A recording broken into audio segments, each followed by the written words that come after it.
Hello everyone, welcome back to RK education class. Friends, आज हम पढ़ेंगे BA program second third semester की history unit 2 क्षेत्रीय राज्यों का उदय। यूनिट 1 ऑलरेडी अपलोड कर चुकी है उसकी वीडियो, और आपने वो नहीं देखी है तो पहले वो प्लेलिस्ट में, चैनल की प्लेलिस्ट में जाकर देख सकते हैं। आज हम पढ़ेंगे क्षेत्रीय राज्यों का उदय। यूनिट 2 विजयनगर राज्य। मोहम्मद बिन तुगलक अपने अनेक प्रयत्नों के बावजूद दिल्ली सल्तनत के विघटन को न बचा पाया।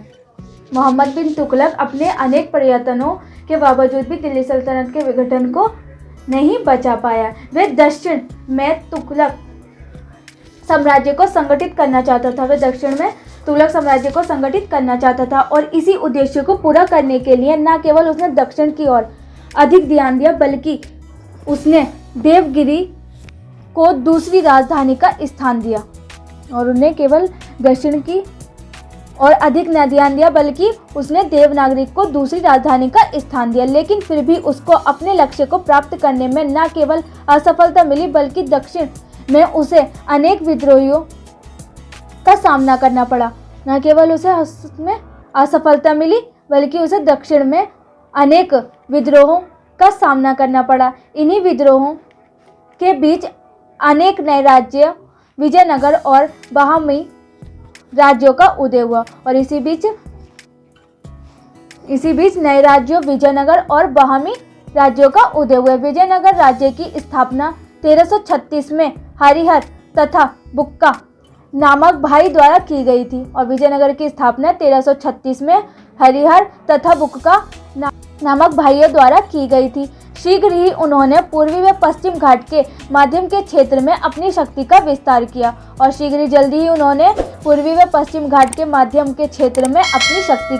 किया। प्रारंभ में हरिहर ने राज्य की बागडोर संभाली। स्टार्टिंग में तो हरिहर ने राज्य की बागडोर संभाली। हरिहर की मृत्यु के पश्चात, जब हरिहर की मृत्यु हो गई तो उसके भाई बुक्का राजगद्दी पर बैठा। और उसके बाद जब उसके भाई की हरिहर की मृत्यु हो गई तो उसके बाद बुक्का राजगद्दी पर बैठा। और 1377 तक विजयनगर की राजनीति पर छाया रहा। इसका राज्यकाल बहामनी सुल्तान मोहम्मद शाह प्रथम के साथ लगातार संघर्ष के लिए प्रसिद्ध है। इस संघर्ष का कारण मुख्य रूप से वह उपजाऊ भूमि थी। कृष्ण नदी तुंगभद्रा नदी के बीच फैली हुई थी। पहले चालुक्य और चोला शासक इस उपजाऊ भूमि पर अधिकार जमाने के लिए लड़ते थे। तो अब विजयनगर और बहामनी शासक प्रोफेसर गुजराती वकेट राव का कहना है कि बहामनी और विजयनगर के शासकों के टकराव का मुख्य कारण आर्थिक था।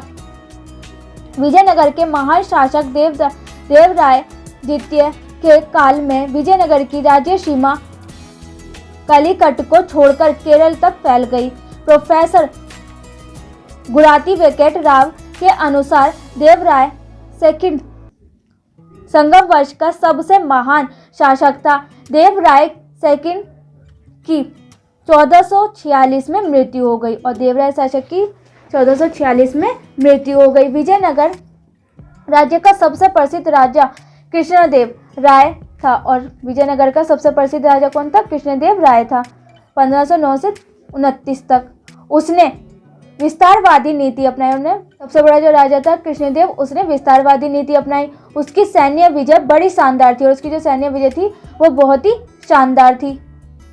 उसने 1509 में बीजापुर के सुल्तान यूसुफ आदिल शाह को पराजय दी तथा 1512 में बीजापुर, गुलबर्ग और बिदार पर आक्रमण किया। दक्षिण मैसूर के अंतर्गत उमरतुर के विद्रोही नायक को पराजित किया। और दक्षिण मैसूर के अंतर्गत उम्मतूर के विद्रोही नायक को पराजित किया और सिंगमपट्टम और शिवा समुद्र के दुर्गों को अधिकृत कर लिया। सिंगमपट्टम और शिवा समुद्रम के दुर्गों को अधिकृत कर लिया। 1516 में तेलंगाना के शासक कुली कुतुब शाह को हराया और 1516 में तेलंगाना के जो शासक थे उनको हराया। 1518 में उड़ीसा के गजपति को पराजय दी और 1518 में उड़ीसा के गजपति को पराजय दी और उसकी पुत्री से विवाह किया। उसको पराजय दी 1518 में, फिर उसकी पुत्री से विवाह किया।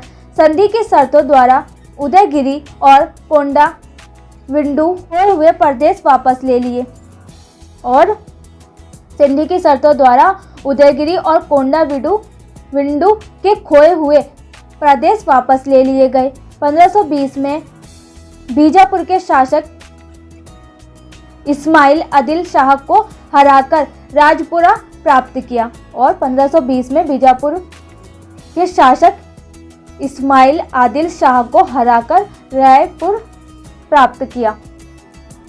कृष्णदेव राय केवल एक विस्तारवादी शासक नहीं था। जो कृष्णदेव राय था वो केवल एक विस्तारवादी शासक नहीं था, उसमें कई गुण विद्यमान थे और उसमें कई ज्यादा गुण विद्यमान थे। कृष्णदेव राय स्वयं प्रखंड विद्वान और विद्या का उदार आश्रयदाता था। पराजित शत्रु के प्रति कृष्णदेव राय ने दयालुता दिखाई और पराजित शत्रु के प्रति कृष्णदेव राय ने दयालुता दिखाई, मतलब उसके प्रति दया दिखाई।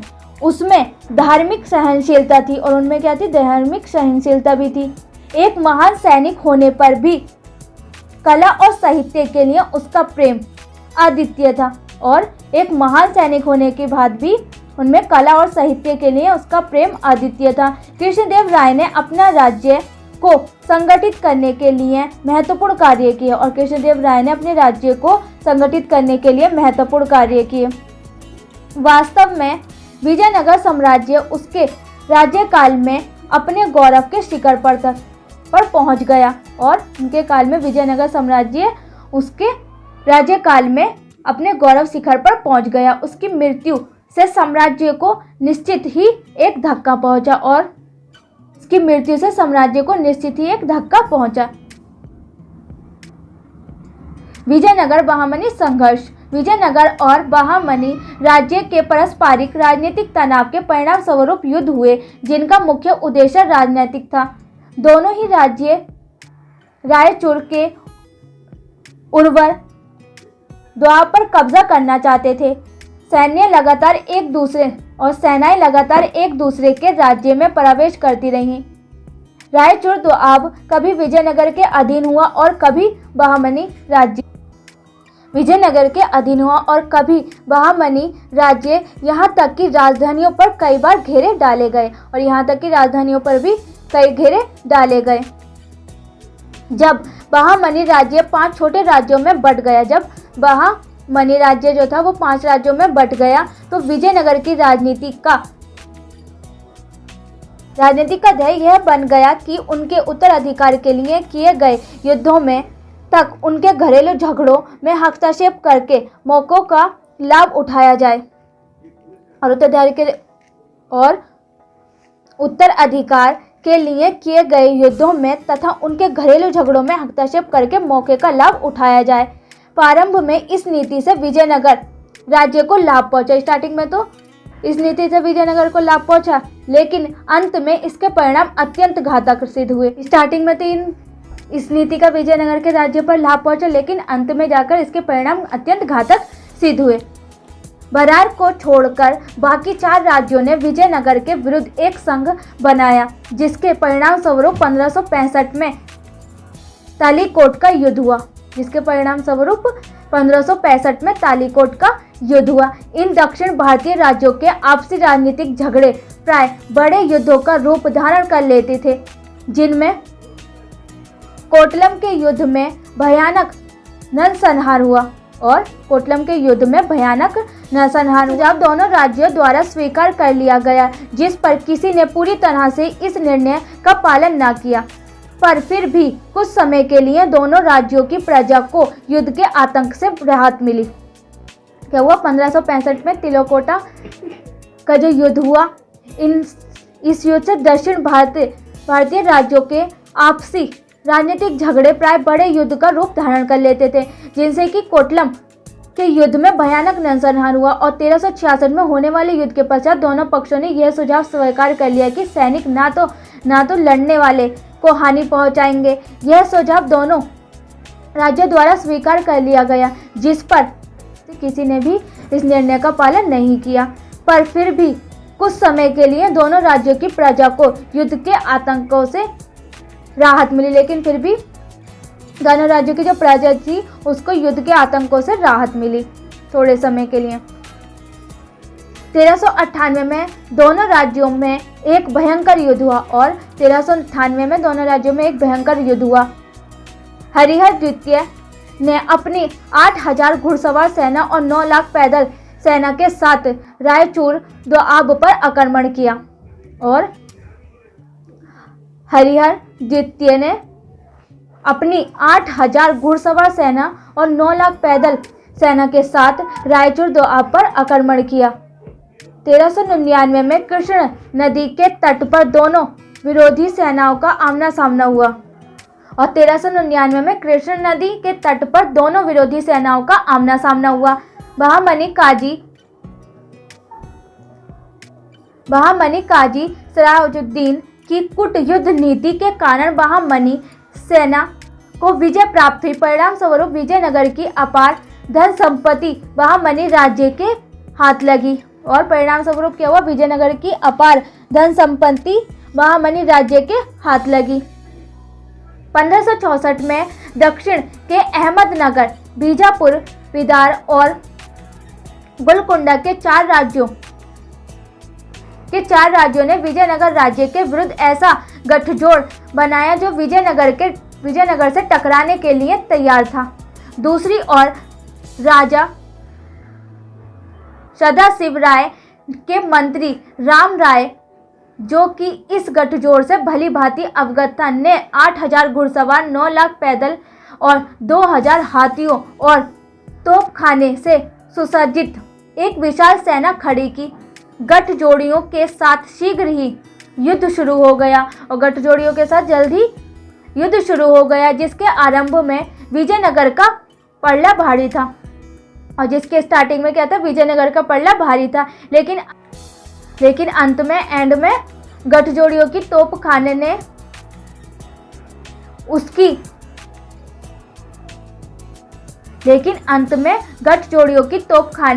ने उनकी हार को जीत में बदल दिया। कुछ इतिहासकारों ने कहा है कि तालीकोट की लड़ाई में विजयनगर की पराजय का मुख्य कारण उनके मंत्री राम राय का अपने ऊपर अत्यधिक विश्वास था, जिसके कारण वे भली भांति युद्ध क्षेत्र में जीत हासिल ना कर सका।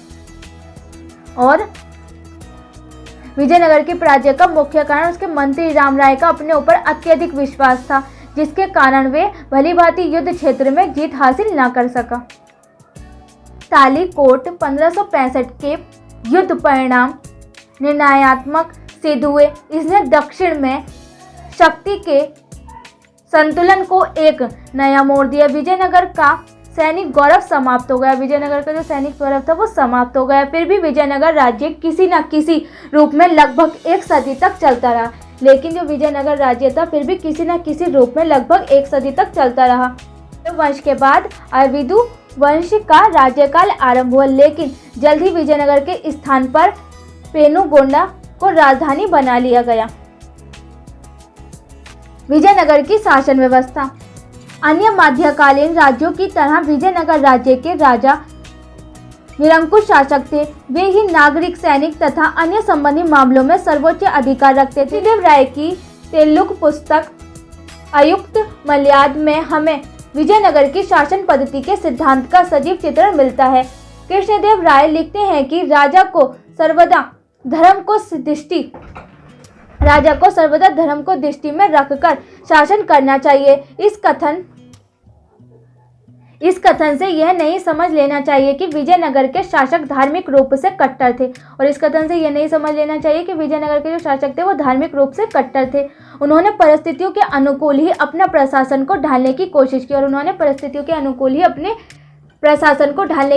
की। विजयनगर के शासकों ने राजनीति पर धर्म या पंडितों को हावी नहीं होने दिया और विजयनगर के शासकों ने राजनीति पर धर्म या पंडितों को हावी नहीं होने दिया। वे आगे कहते हैं कि राजा को राजकाज में कुशल लोगों को एकत्रित कर राज्य करना चाहिए। अपने राज्य में बहुमूल्य धातुएं देने वाली खानों का पता लगाकर उनसे धातु को निकालना चाहिए। अपने लोगों से परिमित रूप से वह वसूल करना चाहिए और अपने लोगों से वह परिमित रूप से वसूल करना चाहिए। शक्ति द्वारा अपने शत्रुओं को पीसकर उनके कार्यों का प्रतिकार करना चाहिए और शक्ति द्वारा अपने शत्रुओं यानी अपने दुश्मनों को पीसकर उनके कार्यों का प्रतिकार करना चाहिए। मित्रपूर्ण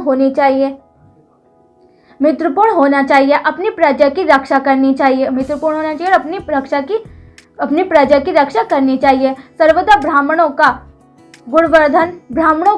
गुणवर्धन करने का प्रयत्न करना चाहिए तथा अपने नगरों को शुद्ध रखने के लिए सदैव सतर्क रहना चाहिए राज्य की इच्छा ही कानून होती है और राजा की इच्छा ही कानून होती है। पर ब्राह्मण उसको पवित्र पुस्तकों की स्वीकृति देकर कानून का रूप दे देते हैं, लेकिन जो ब्राह्मण है उसको पवित्र पुस्तकों की स्वीकृति देकर कानून का रूप दे देते हैं। राजनीतिक व्यवस्था में मुख्य स्थान शासक का था और राजनीतिक व्यवस्था में मुख्य स्थान शासक का था, ना कि धर्म का। केंद्रीय प्रशासन में राजा का स्थान सबसे ऊंचा था और समस्त राजनीतिक शक्तियां उसके हाथों में केंद्रित थी। परंतु शासन प्रबंध को चलाने के लिए कई विभाग थे। उन्नति और अवनति राजा की इच्छा पर निर्भर करती थी। अध्यक्ष प्राय उच्च वर्ग की जातियों से भरित किए जाते थे इनके अतिरिक्त बहुत से छोटे से कर्मचारी थे जो कि केंद्रीय कार्यालयों में काम करते थे। विजयनगर राज्य कई प्रांतों में बटा हुआ था और विजयनगर जो राज्य था वो कई प्रांतों में बटा हुआ था। इन प्रांतों की संख्या को लेकर इतिहासकारों में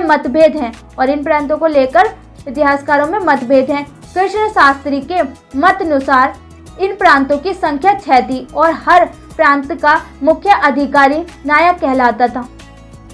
और कृष्ण शास्त्री के अनुसार इन प्रांतों की जो संख्या थी वो 7 थी और हर प्रांत का मुख्य अधिकारी नायक कहलाता था। नायक या तो राजा के वंश से संबंधित होते थे या सामंतों के वंश में से आते थे, या तो वे राजा के वंश से संबंधित थे या फिर वो सामंतों के वंशों से आते थे। हर नायक अपने प्रांत की नागरिक, सैनिक और आर्थिक व्यवस्था के लिए उत्तरदायी होता था और हर नायक अपने प्रांत की नागरिक, सैनिक और आर्थिक व्यवस्था के लिए उत्तरदायी होता था।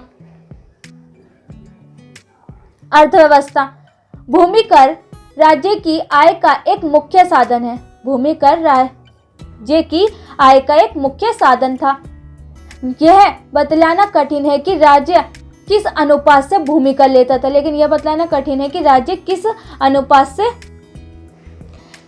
था, परंतु कर प्राय 1/6 भाग हिंदू शास्त्रों द्वारा मान्य से अधिक लिया जाता था।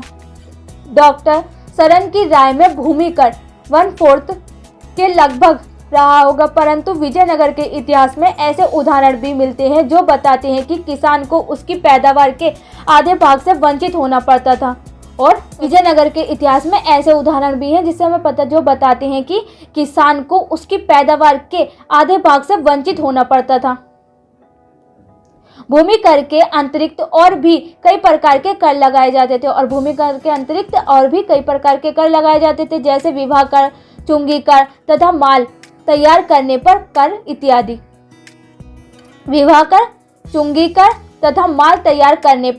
इत्यादि। न्याय विभाग। मुकदमों का फैसला करने के लिए नियमित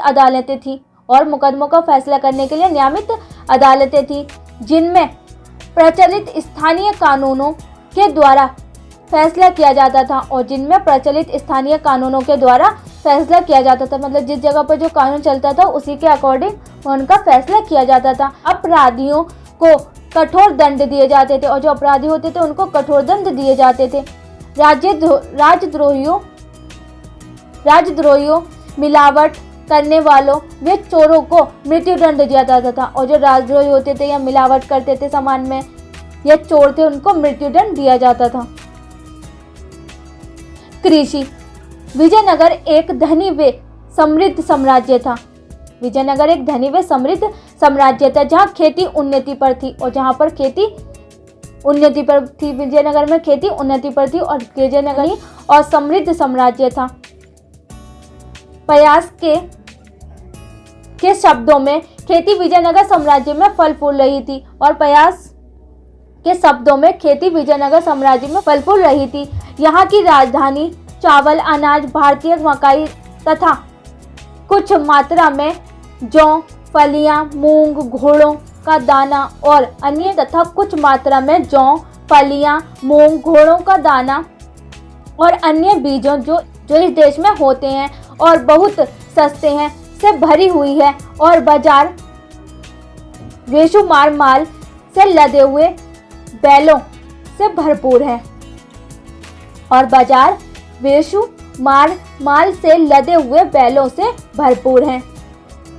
व्यापार। विजयनगर साम्राज्य के चीन, बर्मा, अरब देश, अफ्रीका और पुर्तगाल के साथ व्यापारिक संबंध थे।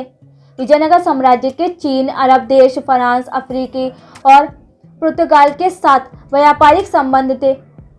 बाराबोस जो 1516 में भारत आया उसने स्पष्ट शब्दों में लिखा है, देश में विजयनगर एक सक्रिय यानी कि एक्टिव वाणिज्य का स्थान था। विजयनगर साम्राज्य में घोड़े, तांबा, मूंग, पारा, चीनी, रेशम एवं मखमल आदि वस्तुओं का आयात होता था। निर्यात की मुख्य वस्तुएं कपड़ा, चावल, लोहा, शीरा एवं मसाले थे। अब्दुल रज़ाक ने विजयनगर राज्य में बंदरगाहों की संख्या बहुत अधिक बताई थी और अब्दुल रज़ाक ने विजयनगर राज्य में बंदरगाहों की संख्या बहुत अधिक बताई थी। बहमनी राज्य 1347 से 1527। दक्षिण में बहमनी राज्य की स्थापना 1347 में मोहम्मद बिन तुगलक के काल में हुई। दक्षिण में बहमनी राज्य की स्थापना 1347 में मोहम्मद बिन तुगलक के काल में हुई। बहमनी राज्य में और विजयनगर राज्य की स्थापना में अधिक से अधिक 11 वर्ष का ही अंतर था। बहमनी राज्य और विजयनगर राज्य की स्थापना में अधिक से अधिक 11 वर्ष का ही अंतर था। इस राज्य का संस्थापक हसन गांगू था और इस राज्य का जो संस्थापक था वो हसन गांगू था। सत्ता स्थापित करते ही उसने अब्दुल मुजफ्फर अलाउद्दीन हसन बहमन शाह के उपाधि धारण की। इस प्रकार से वह बहमनी राज्य का संस्थापक बना बहमनी राज्य अपनी प्रारंभिक व्यवस्था में एक छोटा राज्य था और बहमनी जो राज्य था वो अपनी स्टार्टिंग के टाइम में एक छोटा राज्य था जिसमें मुख्य रूप से बरार का क्षेत्र था। उत्तर में इसकी सीमाएं मालवा और खाना देश के प्रदेश से मिलती थी तथा दक्षिण में इसकी सीमाएं तेलंगाना तक फैली हुई थी। प्रारंभ से ही बहमनी राज्य का अपने पड़ोसी मालवा, खाना देश, गुजरात, उड़ीसा, वारंगल और दक्षिण और विजयनगर से संघर्ष शुरू हो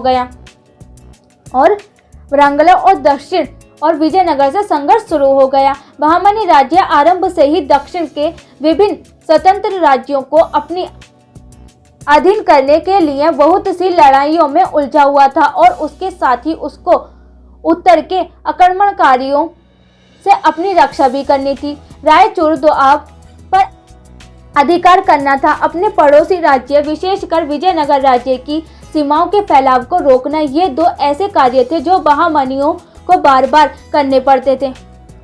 बहमनी राज्य आरंभ से ही दक्षिण के विभिन्न स्वतंत्र राज्यों को अपने अधीन करने के लिए बहुत सी लड़ाइयों में उलझा हुआ था और उसके साथ ही उसको उत्तर के आक्रमणकारियों से भी अपनी रक्षा करनी थी और रायचूर दोआब अधिकार रखना था तथा अपने पड़ोसी राज्य विशेषकर विजयनगर राज्य की सीमाओं के फैलाव को रोकना। ये दो ऐसे कार्य थे जो बहमनियों को बार बार करने पड़ते थे।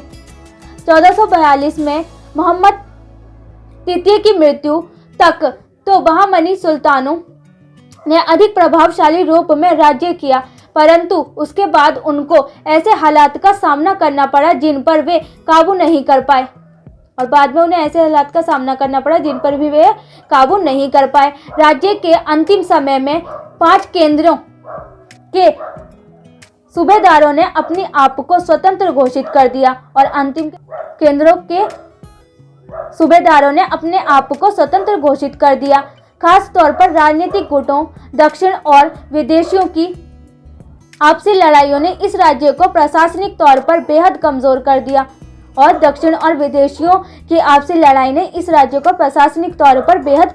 दिया लगातार युद्ध में लगे रहने से बहामनी राज्य की आर्थिक स्थिति क्षीण होती चली गई